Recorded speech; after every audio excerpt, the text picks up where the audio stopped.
Quick reaction. Ranjana, आपके साथ जो छात्र हैं, जरा उनसे बातचीत करिए, वो क्या कह रहे हैं, कैसे देखते हैं इस इस्तीफे को। रंजना,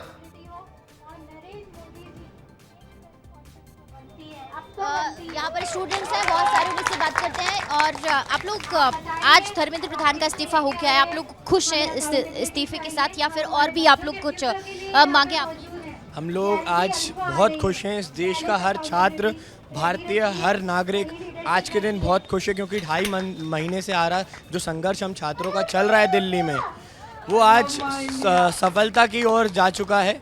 हमारी और मांगे बस यही है कि 2.5 महीने जब हम लोग वहाँ पे प्रोटेस्ट कर रहे थे शांतिपूर्वक, आखिरी दिन जब मार्च की ओर हम गए तो वहाँ पे लाठियाँ जो बरसाई गई, वो हमारा एक मुद्दा है। इतना बड़ा दिन है, आज इस्तीफा हो गया है। आज पूरे भारतवर्ष का और हमारे युवाओं का बहुत ही बड़ा दिन है और आज हम बहुत सब खुश हैं और ये लड़ाई अभी जारी रहेगी। सिर्फ धर्मेंद्र प्रधान जी के इस्तीफे से ही नहीं, हमको ये पूरा एजुकेशन सिस्टम बेहतर करना है, तब तक हम ये जंग लड़ते रहेंगे। जो एक स्टिकर है, पोस्टर्स है, वो लेकर आए कि जो जेन ज़ी से टकराएगा इस्तीफा देकर जाएगा। इसका मतलब मैम ये है, पहले के समय के जो हमारे पापा मम्मी है, वो कहते हैं कि किसी भी पदाधिकारी से गुलामी करना है, उससे जवाब सवाल नहीं करना है। लेकिन आजकल की जो जेन ज़ी है वो सवाल पूछना सीख गई है। ये जो ठीक है रंजना, मैं वापस लौट रहा हूँ। शिक्षाविद अमित गुप्ता जी हमारे साथ जुड़ चुके हैं। अमित जी, आपका भी बहुत बहुत स्वागत है। बहुत बहुत स्वागत आपका। मैं आपके पास लौटूंगा, लेकिन हरीश चौबे हमारे साथ मौजूद हैं, उनसे क्विक रिएक्शन ले लेते हैं। हरीश जी, इस पूरे प्रोटेस्ट को कैसे देखते हैं, कैसा लगा आपको, क्या हुआ वहां पर, छात्रों के हित की बात हो भी पाई या नहीं हो पाई? देखिए, पूरी छात्रों के हित की बात हुई है और जैसे अभी दीदी ने बताया कि सरकार, मतलब जो स्टूडेंट्स थे उनका उपयोग किया गया है। मैं ये मानता हूं कि अगर आप मान रहे हैं कि स्टूडेंट का उपयोग किया गया है, तो सरकार ने उन पे पैलेट गन या लाठी डंडों से जो भी चार्ज कराए हैं वो क्यों कराए हैं। और स्टूडेंट की मांग जो सरकार ने आज मांगी है बहुत सराहनीय है, लेकिन स्टूडेंट की मांग अगर पहले मांग ली जाती तो इतना टाइम और ये इतने धरने जंतर मंतर पर नहीं होते और किसी पे आप पे आरोप लगाने का अधिकार भी नहीं। ये पता था ना आपको कि 2500 से ज्यादा ऐसे लोग वहां पर थे जिनके पास क्रिमिनल केस है? 2500 से ज्यादा लोग थे ऐसे नहीं। पूरे प्रोटेस्ट के दौरान आपको पता है कि नहीं पता? देखिए, हजारों लोग, कोई भी आज किसी भी आप पार्टी में जाएंगे, ऐसा कोई व्यक्ति नहीं है जिस पे क्रिमिनल केस या कुछ भी राजनीतिक केस ना हो। अब वो हजारों की संख्या में कितने ही लोग आ रहे हैं, किसी पे केस भी हो सकते हैं, लेकिन उसमें 80% जेन्युइन स्टूडेंट थे। राहुल गांधी ने जिस शख्स को दिखाया जिस पर पैलेट गन चली थी, बताया वो कौन से एग्जाम की तैयारी कर रहा है? देखिए, छात्र होता है और युवा देश का युवा है।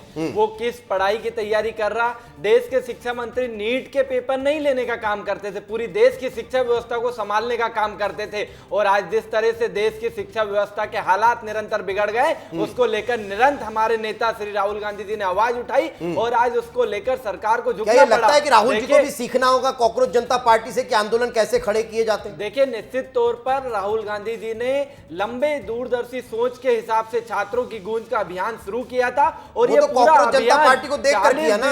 जब 20 तारीख को पता चल गया कि अरे भाई साहब इतना बड़ा मामला है, इतने लोग इससे जुड़ रहे हैं, तब जाकर के वो सामने आए। देखिए, ये अभियान का आगाज पूरे देश भर में 1 महीने पहले हो गया था। पूरे देश भर में हर शहर में हमारे वरिष्ठ नेताओं ने प्रेस कॉन्फ्रेंस की थी और उसके माध्यम से छात्रों की गूंज अभियान की शुरुआत की थी। और इसको पूरी तरह से ना धरना ना प्रदर्शन करके हमने पहले 7 दिन हर चौराहे पर जाकर, जो लोग वहां धरने पर बैठे थे उनका कोई योगदान नहीं, वो बिल्कुल जो लोग धरने पर बैठे थे उनका कोई योगदान नहीं, सिर्फ एनएसयूआई का योगदान है, बिल्कुल योगदान है, बिल्कुल उनका योगदान है। लेकिन मैं कह रहा हूं ये किसी एक का योगदान नहीं ले रहा, जो 26 दिन तक अनशन पर बैठे रहे। नहीं है, ये पूरे देश की जनता की जीत है। सोनम वांगचुक जो अनशन पर बैठे रहे, उनका कोई नाम नहीं ले रहा। बिल्कुल सोनम वांगचुक जी का हम सम्मान करते हैं। बिल्कुल हमारे कांग्रेस के नेता उनसे मिलने गए, वो जब अनशन पर बैठे थे, तो निश्चित तौर पर हम उनकी बात कर रहे हैं। लेकिन किसी एक की ये लड़ाई नहीं थी, ये पूरी देश की जनता की थी और देश के युवा और छात्रों की लड़ाई थी। और निश्चित तौर पर ये लड़ाई हमने पहले 7 दिन हमने पूरे शहरों में हमने चौराहे पर जाकर 21 छात्र जिनने सुसाइड पूरी तरह से एनएसयूआई कह रहे कि भाई ये तो हमने कराया था तब जाकर इस्तीफा हुआ। लेकिन मेरा सवाल ये है कि पैलेट गन चल रही है, मारपीट को रखी है, छात्रों के सिर फोड़े जा रहे हैं, आप भी तो छात्रों के हित की बात करते हैं ना, फिर ये क्या जायज था दिल्ली में?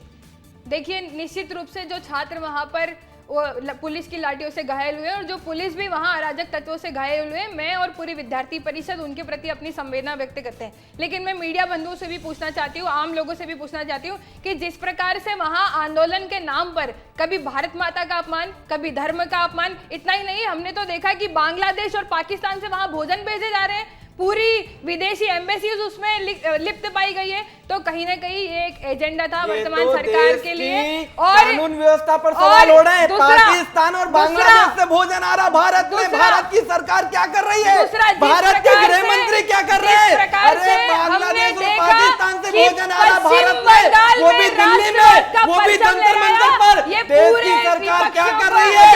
देश के गृह मंत्री कहां सो रहे हैं? अमित शाह जी आप कहां हैं? आपके भारत में, दिल्ली में, बांग्लादेश और पाकिस्तान से भोजन। अभी तक तो आप उनके साथ खड़े हुए नजर आ रहे थे, अभी तक तो आप उनके साथ खड़े हुए नजर आ रहे थे। ना सुनिए सुनिए, थोड़ा धीरे थोड़ा धीरे, आपसे ज्यादा तेज मैं बोल सकता हूँ।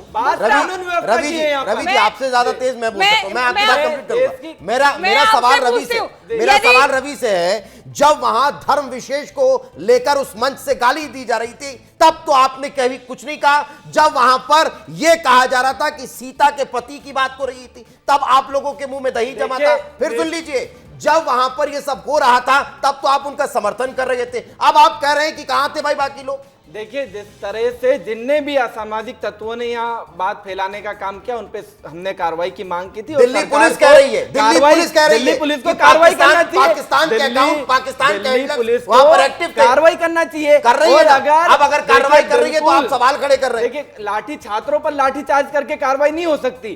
2500, मैं फिर कह रहा हूँ 2500 ऐसे लोग वहां पर थे जिनके क्रिमिनल रिकॉर्ड है। पहुंचे कैसे? जिनके क्रिमिनल रिकॉर्ड है। देश के गृह मंत्री क्या कर रहे थे? अब जब पहुंचे और ऊपर एक्टिव हुआ तो फिर उनके साथ मत खड़ी हुई। पाकिस्तान और बांग्लादेश से भोजन आ रहा था, तो ये तो देश की कानून व्यवस्था के खिलाफ है। देश की कानून व्यवस्था क्या कर रही है? अगर बांग्लादेश और पाकिस्तान से भोजन आ रहा है तो बम भी आ सकते हैं। ये हमारे देश के गृह मंत्री की लापरवाही है और देश के गृह मंत्री को भी इस्तीफा देना चाहिए। जब इन कानून व्यवस्था ने लाठी चलाई तब उनके पेट में दर्द हो रहा है। लेकिन यह स्पष्ट है कि भारत में कोई भी प्रदर्शन हो, किसी भी प्रदर्शन के मंच से यदि धर्म को गाली दी जाएगी तो वहां लाठी चलना चाहिए। प्रदर्शन शांतिपूर्वक होता है। मैं पूछना चाहती हूँ रवि भाई से कि क्या आप उस दिन क्या चाहते थे कि संसद में सभी विद्यार्थी घुस जाएं और संसद पर हमला करें? ऐसा भारत में बिल्कुल पॉसिबल नहीं है। ये भारत को बांग्लादेश और नेपाल बनाने की साजिश थी। इसके खिलाफ उस दिन दिल्ली पुलिस ने अच्छी कार्रवाई करी। जो लोग भारत मां को गाली देते थे उनके पेट में आज भी दर्द हो रहा है। आज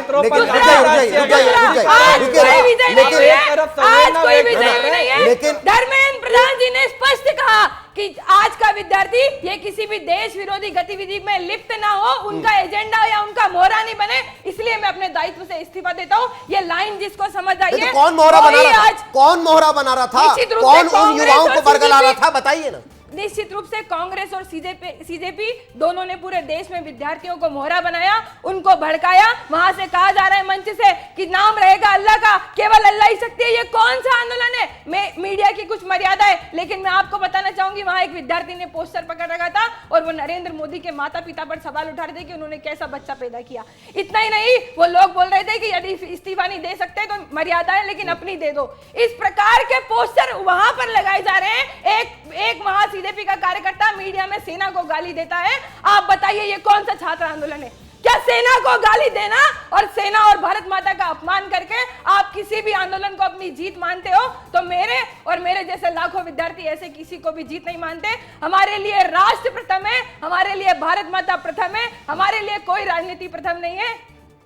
मैं एक सवाल आपसे ले रहा हूं, उसके बाद फिर मैं रवि जी से एक सवाल लूंगा। मेरा सवाल ये है, माना छात्रों को बरगलाया जा रहा था, माना छात्र अपने हित में वहां प्रोटेस्ट कर रहे थे, लेकिन उन पर जो बर्बरता हुई, उन पर जो लाठियां भांजी गई, उन पर जो प्रहार हुआ, कई के सिर फूटे, कई के साथ बहुत अभद्र परिस्थितियां निर्मित हुई, जो रियलिटी में छात्र थे जो वहां पर आंदोलन करने के लिए पहुंचे थे, वो तो भी जायज नहीं है ना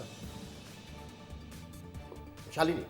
देखिए, बिल्कुल मैंने अपनी पहली लाइन में कहा कि जो विद्यार्थियों और जो पुलिसकर्मी दोनों को जो चोटिल हुए उनके प्रति मैं अपनी संवेदना व्यक्त करती हूँ, लेकिन कहीं ना कहीं ये पूरा आंदोलन एक एजेंडा था देश को अस्थिरता, देश में अराजकता पैदा करने का।